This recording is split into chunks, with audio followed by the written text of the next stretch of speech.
তন্ময়ের অফিসের জন্য লাঞ্চ বক্সটা প্যাক করছিলাম। ভাবলাম করতে করতে একটু গল্প করা যাক। সঙ্গত বলি, আমি যে প্রফেশনে আছি তাতে আমাকে 30 দিন অফিস বেরোতে হয় না। বেটার সেট কোনো অফিসই নেই।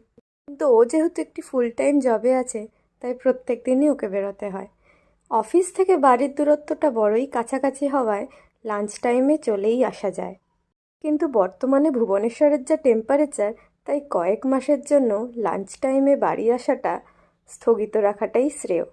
তাই আজকে দুপুরের জন্য ভাত, টকের ডাল, ঝিঙে আলু পোস্ত, কুমড়ো ভাজা, ডিম সিদ্ধ এবং কয়েক টুকরো তরমুজ। দুপুরটা বেশ হয়ে যাবে। আসলে এই ভিন রাজ্যে হলাম আমরা একে অপরের লাঠি। আমার ব্যস্ততার দিনগুলোয় হাজার লোকে হাজার কথা বললেও ও কোনোদিনও বলে না বাসি খাবার কেন খাচ্ছি। তেমনি আমার অবসরের দিনগুলোয় চেষ্টা করি যাতে কোনো কিছুতে কমতি না থেকে যায়।